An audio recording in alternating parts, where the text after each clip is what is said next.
Good evening and welcome to the Shir tonight, Sunday of Parshas Emor, and we'll go straight into our questions.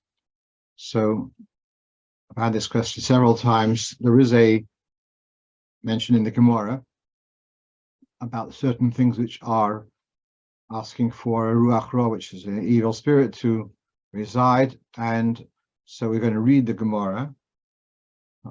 It mentions there about a peeled garlic or peeled onion and eggs which have been peeled and left overnight. So the Gemara says, even if they are in the basket, even if they are tied and sealed, still there's a problem of Ruach Ra. And that's only, the Ruach Ra is only an issue, the lo shir bohen ikron only if you did not leave any root or peel. If there was a leftover, a bit of root or a bit of peel, then that is okay. So that is, it's interesting that this is a halacha which is in the Gemara, not brought in Shulchan Aruch, but the Alter Rebbe does bring it in his Shulchan Aruch. So we'll read that again in the Alter Rebbe, where he says not to eat a peeled garlic or a peeled onion or a peeled egg which have been left overnight, because they will invite a presence of an evil spirit, even if they have been wrapped up in a garment, in a cloth, and they are sealed. If you left ikram, the word ikram means root, and he explains v'hu haseyor, that's the hair, which is on the head of the garlic or the onion, or a little bit of peel, that's okay. So this is the little bit of the ambiguity. What does it mean? The hair on the head. So does it mean on the onion? I did not make a graphic picture here of onions with green shoots coming out, but it does say the word sheberosh, but it says clearly haseyor, and the seyor is the root side, where it has like the straggly threads which come out, therefore resemble hair. So if we're talking about cutting an onion or peeling an onion and leaving it in a way that you should be able to leave it overnight, we're talking about the hair as the root at the bottom and not about the green shoots at the top. Let's then focus on, I know we've done this before, but someone asked me again recently about drinking liquids which have been left overnight, if they've been diluted.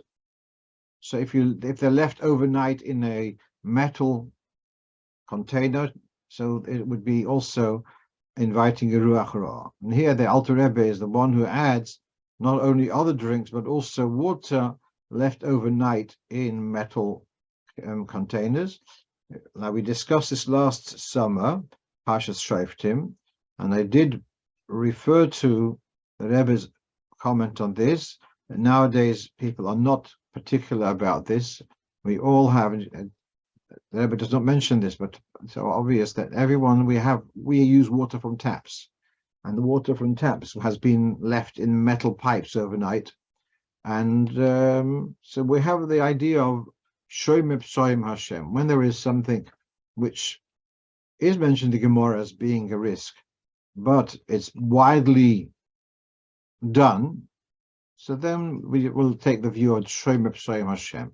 But Hashem protects the foolish, and we're protected. So although the Gemara does have a worry about liquids left in metal overnight, nowadays it's not an issue because it's so widespread that people are doing so, and the Eibishter obviously protects us. I just want to share with you something though. Last night we watched the Living Torah, and there was an area. Actually, I found it very, very surprising and a beautiful word. The Rebbe was talking about illnesses and how it's actually this context was about chitas, and the Rebbe was saying that each generation there are illnesses which may have been in a previous generation that didn't exist, and they they may come up in a later generation. Then he says every illness has got a cure. It's just a challenge. He doesn't use the word challenge. Just when is the cure going to be discovered? I found that quite remarkable. The Rebbe said, like quite assertively, that every illness has a cure, and because we have the concept in Torah, Ebesh is maktim refuah lamako. He creates the healing before the wound. So we know this in various situations. We use this expression, but the Rebbe used this I believe, in medical terms. He's saying that there is an illness, there must be a cure. It's just when's that going to be discovered? So, Bez Hashem. And after that, there was a fascinating interview we saw with someone with the story of the Rebbe, how the Rebbe gave them a diagnosis after the doctor said that they don't know what it is, and the Rebbe told her it's just a hormonal thing and it'll pass, whatever. And yeah, let's come back to our so that was questions 1 and 2, and now question 3. So someone's asking me that they made a batch of dough, and there is a minimum amount of flour which would justify taking challah, saying a bracha for doing so. So if you make a small amount of dough, you would not take challah. So I'm not going to go into the specific amounts. Number one, because I don't remember the details, and the ladies who do baking challahs, they know this well. But there's a specific amount. So they're asking the question: I'm making challah or making a dough, but the dough is going to be less than this year, less than the amount for making separating challah with the bracha. But I'm also incorporating into the dough rolled oats. So here's the question: do the rolled oats make up the quantity to be able to take challah with the bracha? This is the question. Now, I did do a little bit of homework. I did not find anyone address this clearly. I'm sorry. Honestly, afterwards, I did find it on Google. I found one of these Israeli websites, which was Challah Larav, I don't remember which one, and it was a similar conclusion, which I'm going to share with you. But so this was a question: do oat flakes serve as equivalent to flour to make up the shear? So the best I could do was the following: that we have here a halacha. Now, before we go further, the fact that the dough is made of wheat flour and the oats are obviously from oat, because they are made into one dough, they would be combining to one shear. If they'd be separate doughs, that's another discussion. You make one dough, let's say, of spelt, and one dough of wheat flour, would they combine? But here they are actually mixed in, so they do become one dough. The question is about whether the oat flakes are going to make up the shear. So here we have a halacha. You've got the main grain, which is the white stuff. Then you've got in the dough, then you've got the subin, murson, you've got the bran. So if your dough is made up, the minimum amount of dough is made up of also with yeast and the bran, so they will make up the shear. But that's all if you made the dough before sifting. But if you sifted the flour and you separated the bran, and then you put it back in, so then that the bran does not contribute to the shear. So here we have, it's not identical to our situation. You've got ground flour, wheat flour, and it's got the white flour, and you've got the bran. And you separated the bran, and then you put it back in again, then that does not make up the shear. But that same bran, had it never been separated, would make up for the shear. And that tells me that these bits, which are obviously bigger than flour, these bits of bran, that's not a problem for them to become part of the dough. It's so so therefore that was my answer, that the rolled oats folded into the dough, they would also contribute to the volume to be able to take challah with a bracha. So then the next question was a biscuit dough of a similar nature with a bracha or without a bracha. So despite my profound amaratzes in cooking, but a little bit I know is that when you make biscuits, you don't make them with water, but you make them with margarine or something like that. It's made with you don't need to use water. It's a thick dough, and so I told them that since you're not using water, then you should not be making a bracha. Now here you have a halacha in Shulchan Aruch. It's in the same siman, Yodei Shin Chof Daled. A dough which is made with fruit juice without any water is a chayiv b'challah. You do have to take challah. Now in the Chshach here we have yes, but some say it's potter. The Bartanura is not sure. Therefore, challah is taken without a bracha. Or if you have another dough, then you make the two hafroshas together. But if a dough is made, it's got the right amount, but it's made without any water at all, then challah is taken, as that's the psak of the Shulchan Aruch, but without a bracha, as per the Shach. Now, you may be wondering, what's the water or mei peres got to do with it? Interesting, very interesting thing. That it's like the dough has to be a mass. And there is an understanding of Chazal that, according to one opinion, that mei peres do not serve to fuse the particles into a mass. It's as if they're separate particles. They are all right now into a dough. Doesn't matter.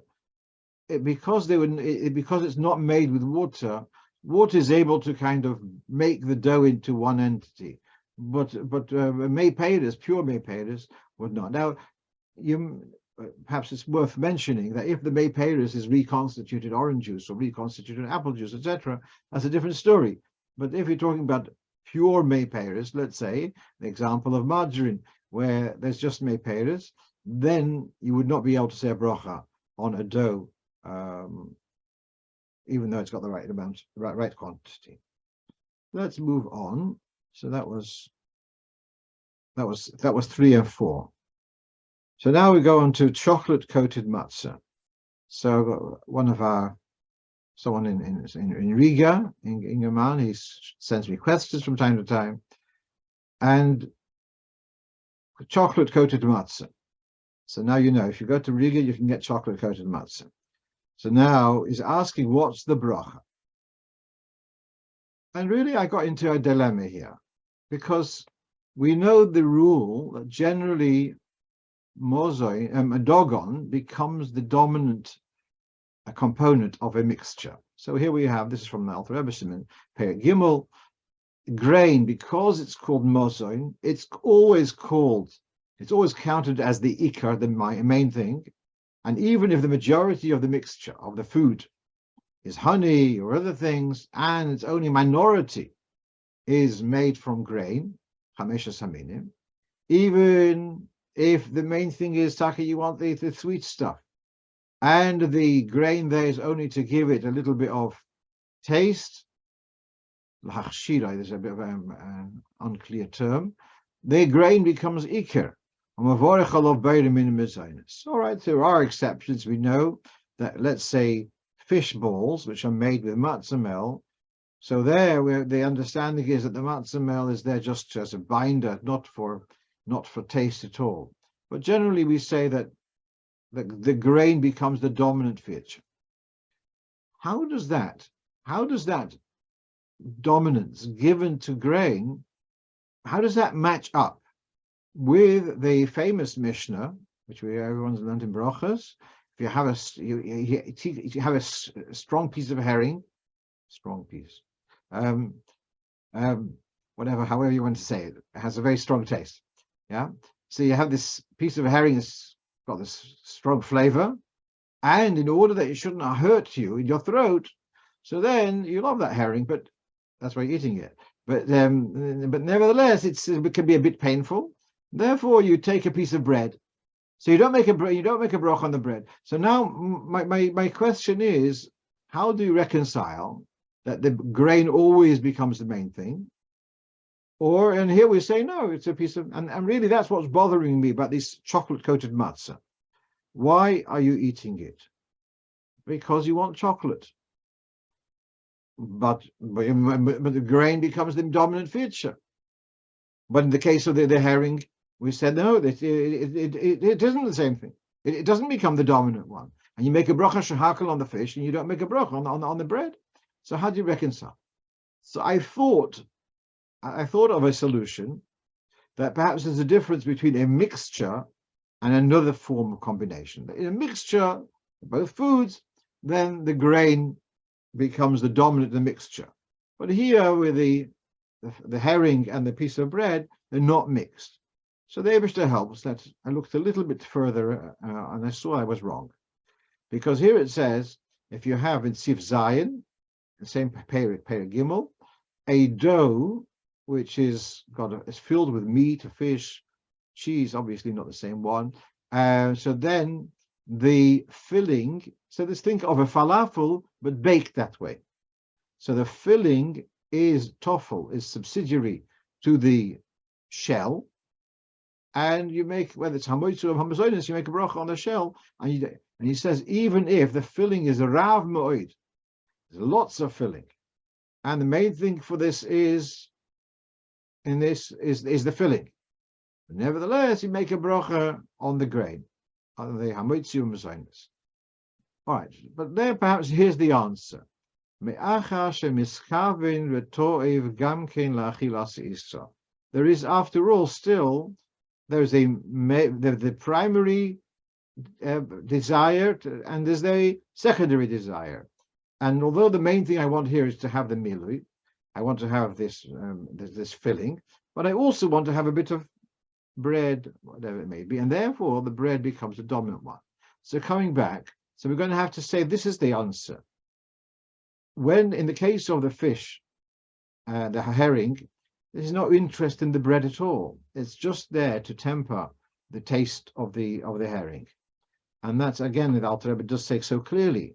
He's not hungry, has no interest in having the bread, and if not for the herring, he would not be eating bread at all.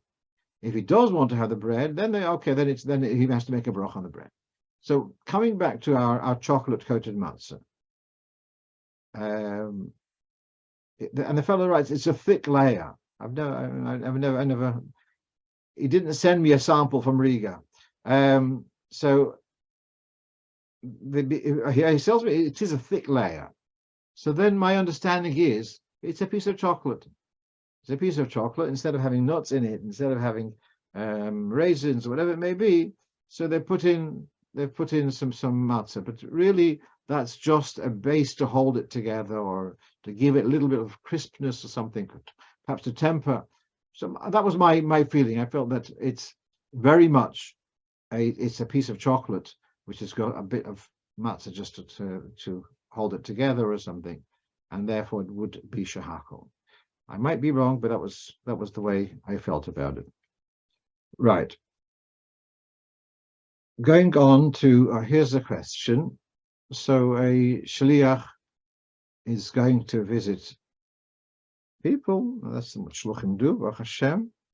And he went into someone and comes in, and they have some cause for celebration, and he offers the shliach to do a l'chaim. Now the shliach probably is the closest rabbi to this fellow, and this fellow did not sell his chametz through the shliach. Therefore, he has reason to believe that this fellow did not sell his chametz. We're all of 2 weeks after Pesach, approximately. Is he allowed to have a drink of vodka or whiskey, whatever it may be, in the house of someone who quite possibly did not sell their chametz? So here we have a halacha from Siman Tov Memches. So it says immediately after Pesach. If there's a possibility that the chametz developed after Pesach, you can take the lenient view because Sofek Divrei Sofrim Lahakil. Therefore, you are allowed to buy from a mumer, a person who doesn't keep Torah at all. You'd be allowed to buy from them after Pesach beer or other alcohol, if it's possible that it was made after Pesach and didn't overstep even a bit of Pesach. So where there's a possibility, then you can take the view of a Sofek D'Rabbanon, you can be lenient. So that's the first view. There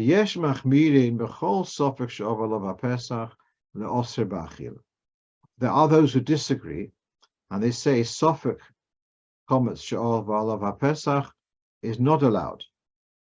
And although it's a divrei sofrim, and still possibly because of the chumrah of chametz, but we've seen clearly there's two opinions here, whether we are allowed to take the liberty of relying that possibly the fellow brought the chametz after Pesach, or possibly he sold his chametz.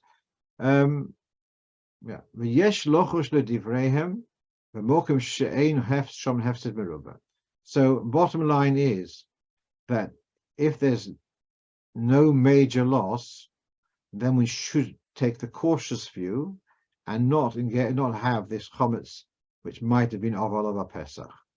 But Hanoah, it's mutter in any case. I think I told recently we had this. My father, alav shalom, did a bris about a week after Pesach, and this was on some U.S. Army base, and the fellow gave him a bottle of vodka. It was a whole liter, bigger than the average bottle, and my father was not sure whether the fellow had bought it before Pesach or after Pesach, and for many years that bottle was just sitting in the cellar, just undecided whether it's going to be used or not. But so what I'm seeing now is it would have been okay to sell it to a goy, but I know it's mutter in any case. To use it would be a sofek. Okay. The poil wasn't used. Now let's move on. So here, the question here is about naming a child. So the naming of the child, and there's a great-grandfather who has this name, and I want to name after that great-grandfather. I've given the example. The great-grandfather's name was Yitzchak Isaac, and it's known as Isaac. And then there's a grandfather of the child who's living, whose name is Yitzchak. So is it? And he says, and let's say the grandfather who's alive, he says, I don't mind. So do we say that it's okay, or are we taking the stricter view? Now, my understanding, we know that there's a difference between Ashkenazim and Sephardim on this. That by the Sephardim, it's actually that's the done thing, and it's actually that they give a name after the grandfather who's alive. And if they don't do that, they take deep offense.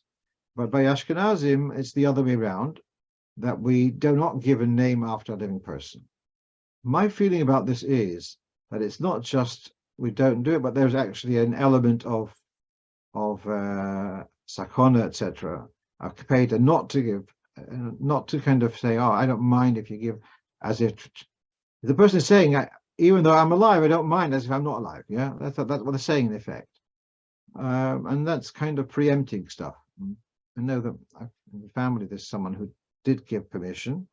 It was actually just he gave him permission to use his own name for his grandchild, and he passed away much younger than any of his siblings. And say pshat however you want, but fine. So here, what I have in front of you is from a sefer called Ziv Hashemes, from late Rabbi Shaya Zusha Wilhelm. That's the name of Ziv, is Shaya Zusha Wilhelm. So he published a book all about Sephardim, all about a sefer all about names. And he writes the following in a note. When my first son was born, I wanted to give the name Menachem Mendel. This is, and he asked Rav Dvorkin. This is going back in the early memes.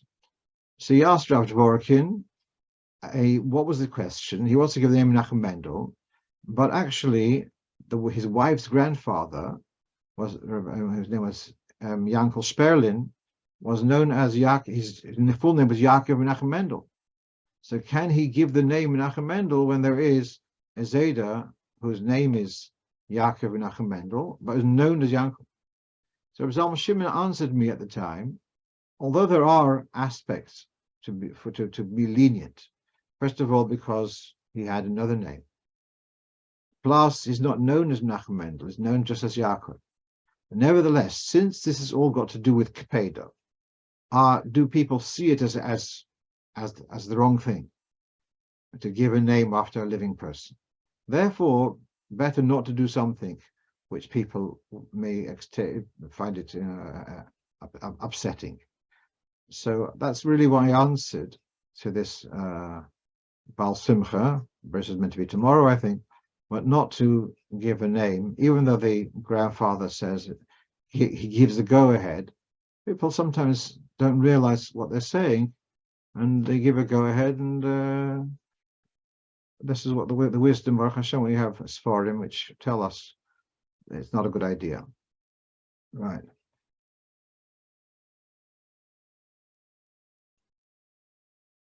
Okay, let's move on to the next question, and that is one of our listeners is asking. So in the United States, where a lot of people go away for a Pesach, and got these hotels, they take over a regular and a non-Jewish hotel, and it becomes a whole Jewish community over Pesach. The question is about saying Brocha Me'en Sheva on Friday night. So on Friday night we don't have Challah Ma'ariv, we don't have a Chazaras Hashatz, but we do have a condensed kind of Chazaras Hashatz called Brocha Me'en Sheva. It's the how do you say, an abbreviated Chazaras Hashatz. So we always say the middle part of Mogin Ovos, whether you have a minyan or not, but the question is about saying the full bracha, which the Chazan says. Is it says, so now the halacha, which we're going to read now, we'll go through the halacha in Shulchan Aruch. So this is in Simarei Samach Vov. This bracha is not said only if it's a Beis HaKnesses Kavua. Only if it's a fixed shul. A place where there's a minyan of 10 people who daven there on a regular basis. Now the background for that is that this was instituted by the Chachomim because they used to daven out in the fields. Their shuls used to be out in the fields. And the worry was that Friday night, if someone davens a little bit longer than everyone else, because he came late, let's say, so then everyone else will finish davening and they go home and he's left alone in the fields, and that was considered unsafe to walk home on your own in the fields. And therefore they protracted the davening by having a chazaras, a kind of short chazaras hashatz, to give this latecomer another minute or two. So that's the basis of saying that this whole institution of having this extra bracha is only if it's a fixed place for davening. But if it's a mokum shemispalalim b'avasora ba'akrai, but if it's only an ad hoc setup, like he says, sometimes people make a minyan in their homes, or bebeis chasanim. Let's say there is a week of a sheva brachas, so there's lots of family, so there's enough to make a minyan at home without having everyone to go to shul. Or avelim, on the other hand, Rahman litzlan, there would be a lot of family possibly converged in one home, and they would make a minyan at home. They can go to shul. They decided, we have enough of minyan at home. So those minyanim, he said, not to say brocha me'en sheva, because there is no minyan kavua, because it's not a venue where there's a minyan on a regular basis. So then the reason for which this whole bracha was instituted for those who are latecomers to be able to finish their davening, but that wouldn't apply in an ad hoc minyan. Even though nowadays our shuls are in the built-up area, and therefore the whole worry is obsolete, of leaving them alone. Therefore, now the whole concern doesn't apply, but we still keep up the saying the bracha, that takonos chacham, that institution, that extra bracha.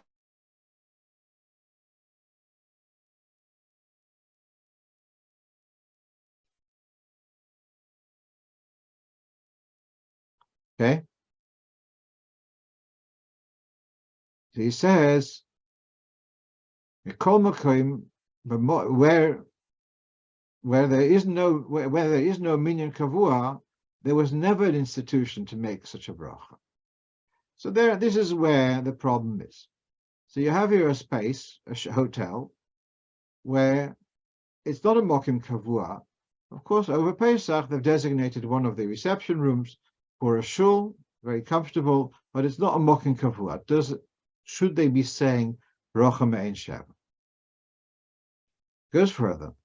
If they do designate a space for davening over a period, and he says, like the Yaridim, they used to have these large trade fairs where people would come from various cities and they would come to Leipzig or wherever, but they would come to these large fairs, and it was regularly it would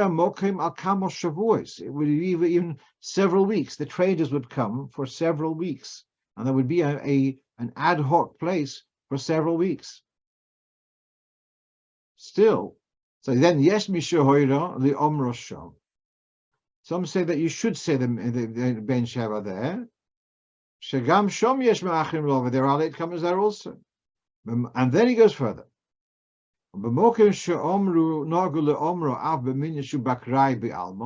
There are spaces. There are places where this is said even an ad hoc minyan. So ein limchis biyodam. One should not reprimand them.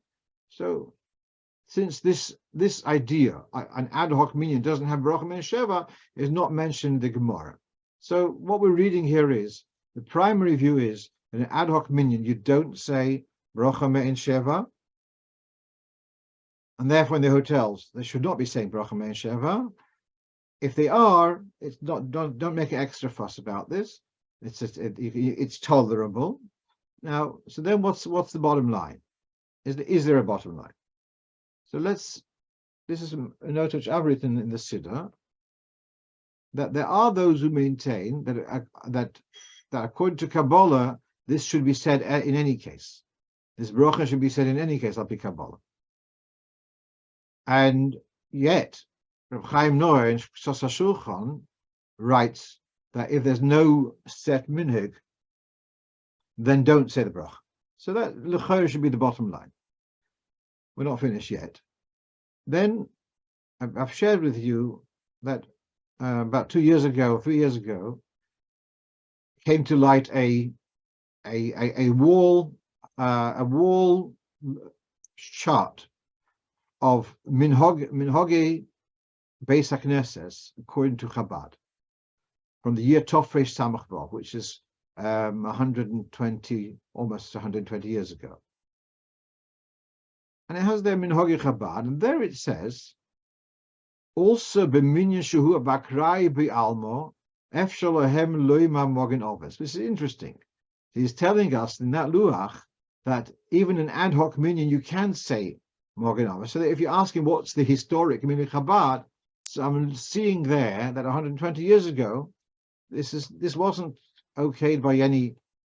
It's not nothing to do with the Rabbeim. This was just the minhag Chabad is saying that was the minhag, that an ad hoc minyan they would say the bracha me'en sheva. And then there's a reference here to an article by Rabbi Baruch Oberlander, and he was taking the view that you shouldn't be saying it. And then there's another article by Rabbi Chol Lerner, who's the Rosh HaKollel in Crown Heights. So he takes the view of that you should be saying it. So is there a bottom line?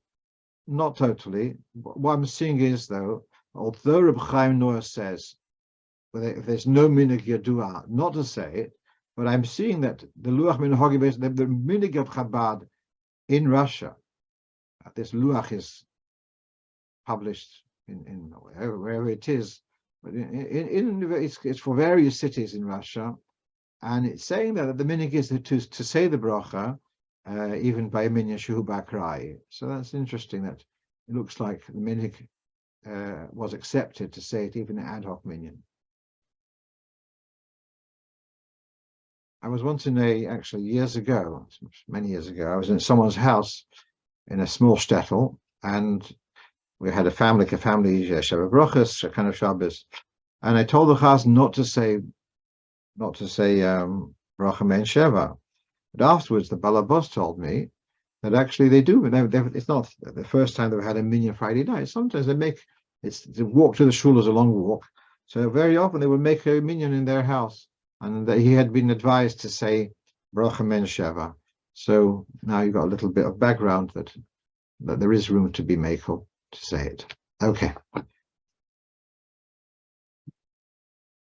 Right. Here I got a lot of unusual Avodah Zorah questions in the past week.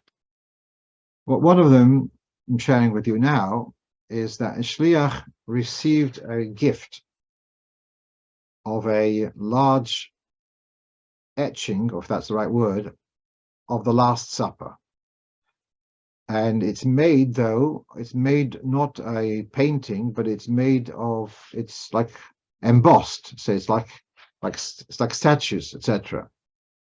And it's probably it costs several thousands of dollars. And he's asking, does he have to just destroy it, or can he do something with it? So what I answered him is that this picture is not an object of worship. It may be made for inspiration, but it's not an object of, no one bows to the picture. And here you can see at the bottom of the page, from Siman Kufim Aleph, the Ramah, he says, images which are bowed to, they have the din of an image, and they are also, unless they have been misbattled by a goy. But those which are hung from the neck, so they're not called a tselem, and they are not also b'hanoah. Just a funny thing. Friday night, a fellow from Antwerp heard the shir. I mentioned this by the shir in shul. So he says in Antwerp it was very common that the Yiddish jewelry shops had these on sale, and so then there's one from a fellow he called up. He sees he has to have these slomim for sale, and he calls up. He couldn't bring himself. He couldn't to supply. Could you send me one of those things? You know, where Zog Shoin mid the mamzer, the on the mamzer. Which one do you want? So I called upon him. So if it's just there, as he says, if it's just lizikaron, it's not for mishtachavim life, not for worship, then it's not osabana. So then I told him, I don't think that picture is osabana at all. What then? It is an image, and it's an image of a sculpture of a human being. We're not allowed to have, we've gone through this before, you're not allowed to have a sculpture of a human being. And this is where we have, again, the same Siman, Kufmem Aleph, Yeridea, an image of a person. We wouldn't be allowed to make a sculpture of a person, a human, even if it's just for decorative purposes. If a goy made it for you, you're not allowed to leave it at home. You're not allowed to retain it. If you find one, it's permitted. What does it mean? It's permitted, says the Shach. It's permitted if you find one, means you're allowed to have benefit from it. And so, in other words, you can sell it, but you don't leave it at home. And says Bekitzer, so that's why I told the Shliach that you're allowed to have hanoah from it, and you're allowed to, therefore you wanted to sell it, you can sell it. He said he wanted to give it to another guy. So I said, listen, I'm not sure whether you're worried about giving an inspirational picture to a guy, but as far as Isur Hanoah, that's okay. I'll just share with you one of the other questions which I got this past week. A shliach got a call from, let's say the name is Yoav, Israeli fellow, in his town, in another town nearby, and he says, Rabbi, I was invited by the local church to say the opening prayer at their next service. And they asked me to say the Pasuk of Shema Yisrael, because you are from the chosen people, therefore you're inviting you to open our service. But it's only 6 words. Can you recommend anything else for me to say? That was the request which he asked the shliach. So the shliach said, what does he answer this fellow? So I told him that really a Jew shouldn't be entering a church. But actually, this fellow worked for the church. So that wasn't really his question. That's his job. He's like administrator at this church. But if he's already speaking, then I told him, let him say about if we have a message of Sheva Mitzvahs B'nei Noach. Tell them what the Sheva Mitzvahs B'nei Noach are briefly, and that was my advice. Another question which came up this past week was a shliach gets the following question. He's in a small town. There's no Jewish restaurant there. So if someone needs to have a kosher meal, he'll provide it. He doesn't have a kosher kitchen. He does a little bit of catering that way. So a fellow contacting him, Rabbi, could you provide me a meal? I'm going to a wedding. It's a non-kosher wedding. Could you provide a meal which would kind of be matching the rest of the rest of the catering? But actually, the wedding is of a Jew marrying a non-Jew. So the shliach is asking, is it correct for him to provide a meal for someone who is going to such a wedding? Is it the right thing or the wrong thing? Difficult question. It's not. I felt it's not going to make any difference. The wedding's going to, whether this fellow attends or not, whether he's going to eat his sandwiches or going to have a catered meal, it's not going to make any difference in the wedding, which is a tragedy. The wedding is a tragedy. He feels he has to be there. Oh, no, not that. That's a separate question. By providing him a meal, are we somehow condoning the wedding? I don't know.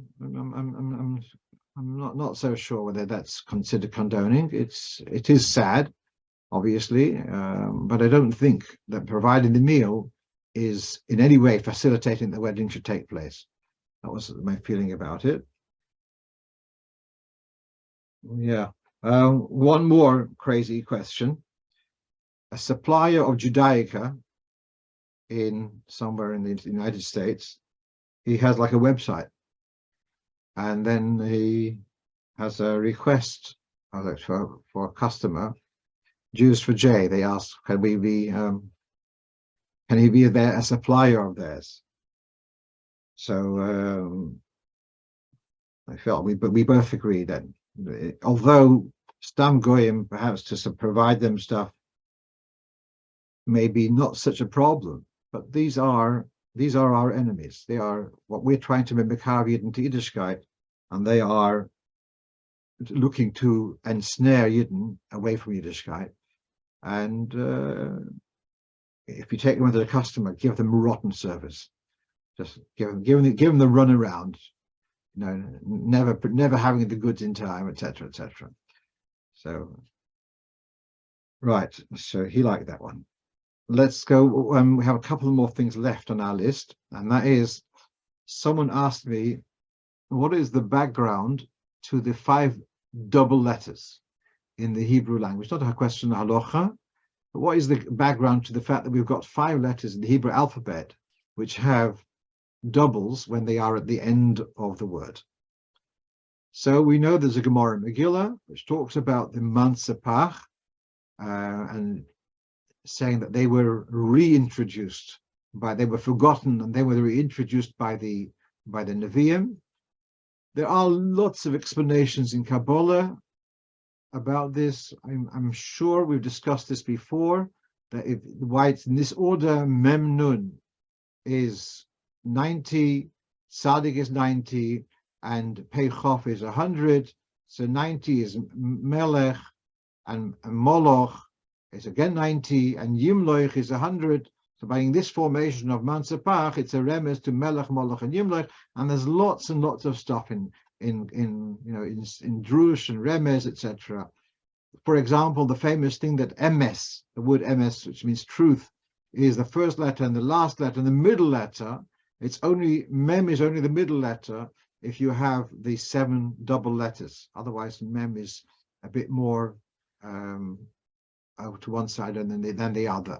So what you have in front of you is the Sefer, an encyclopedia Oitzar Yisrael by someone called Eisenstein. When I was about bar mitzvah, we had a teacher here in London called Rebero Chaikins, Gesund, and he was instrumental that the library would have a set of Oitzar Yisrael. It's kind of an encyclopedia. And so he addresses this.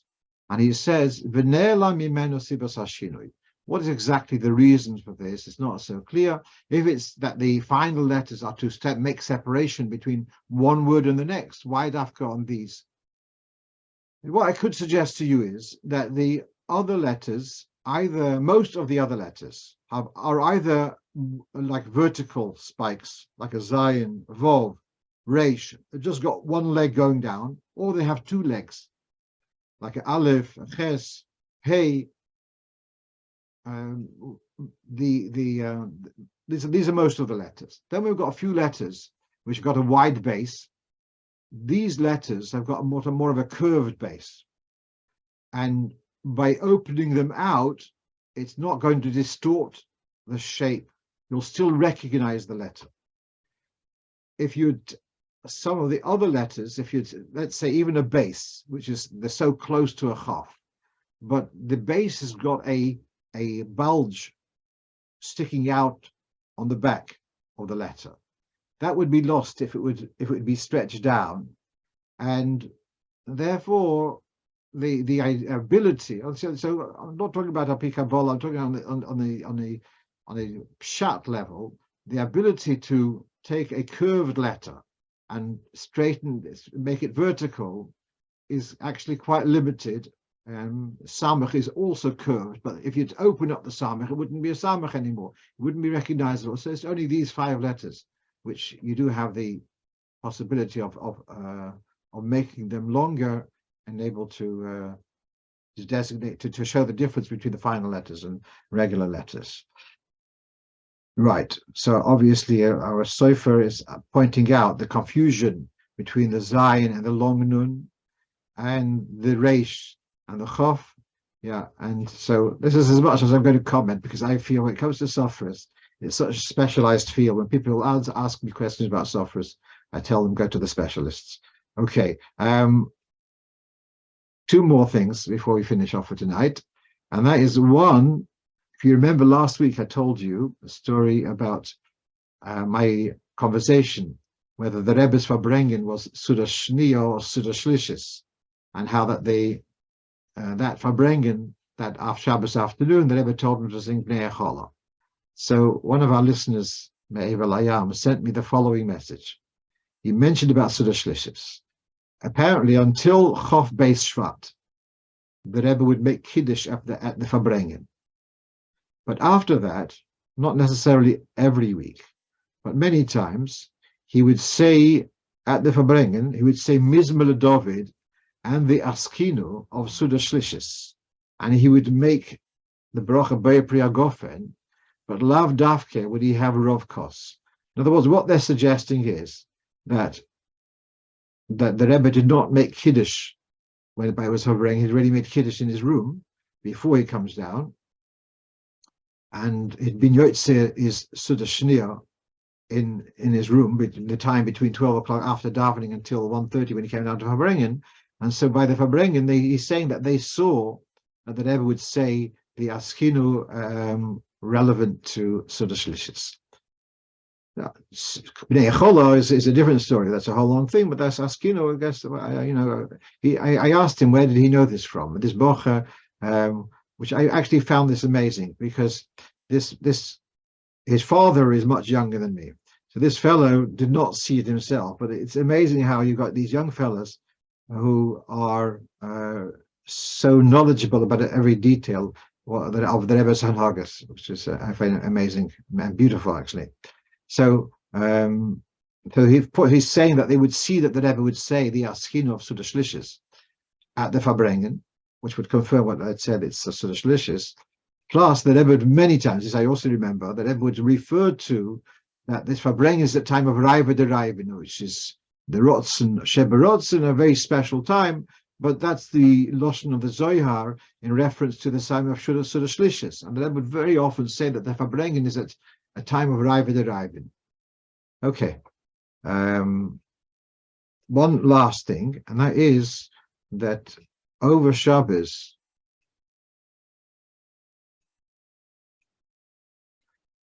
before we go to this, someone is pointing out that so it's not incorrect, yeah.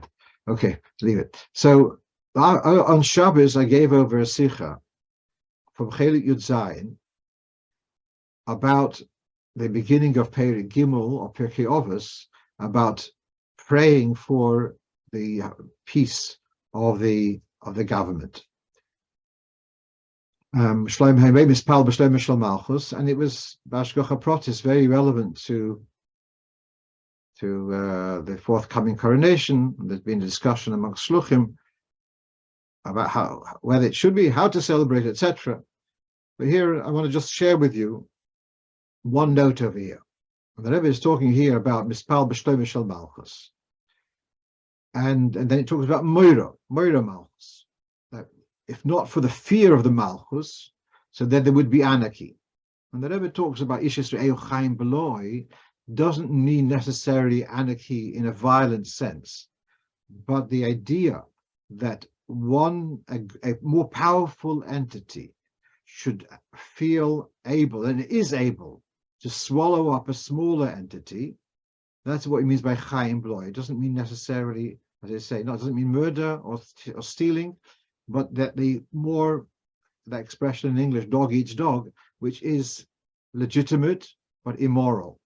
And so that's, if not for Moira Shel Malchus, that would be the prevailing mindset. Here the Rebbe says the following: by Umas Ha'olam, by their own volition, they do not have Moira Shel Malchus. They do not have fear of Malchus in the exalted sense. They have a fear of judgment, of law enforcement. That kind of fear of law enforcement will not inhibit the idea of one swallowing up the other, that to take the other one's existence and to kind of swallow it up into mine. And that in that way that the other person has no longer his own personal interest because Abba kind of swallowed them up. Because he needs to rely on you for his parnosa. He's like the bigger interest swallows up the smaller interest, which is so common today. And why is that not? Why will that not be stopped? He says very simply, because there's no punishment for that, because it's not stealing, and so the fact that he's kind of swallowed up another person's independence is not something punishable. And here the Rebbe says this is a very beautiful line. When through the Ish Yisraeli, through us praying for Shloimeh Shel Malchus, and that the Rebbe's discussion in the Sikha, that in the monarchy, in the Malchus down here, will be sensed a feeling of the Malchus of above, of Hashem. And the Sikha explains that before Hashem, the big one and the small one are equal. Therefore, when you have that bittul to Hashem, and you realize that you're no bigger than anyone else before in Hashem's eyes, that will stop you from swallowing up someone else and feeling entitled because I'm bigger to swallow them up. Because before Hashem, you're just as minuscule. So the Rebbe is saying through Eden, praying for Shlomo Shel Malchus, and then that will bring about that there should be also in the physical Malchus, should be a sense of the aura of the Malchus of heaven. Our feeling of Malchus will have also an effect on the Umas Ha'olam, that they should also have Moirah Shel Malchus, a fear of Malchus, not just of punishment, but fear of Malchus, in the way that it should actually inhibit, that they shouldn't feel entitled to swallow up someone else alive. So just Baruch Hashem, we just feel very grateful that we are in a country, Medina Shel Chesed, and that there is, we're grateful for the monarchy looking after the weaker people, or the minorities, the vulnerables should be protected, and say that long live King Charles III. Good night. Thank you. Shikoyach. Shikoyach. Right.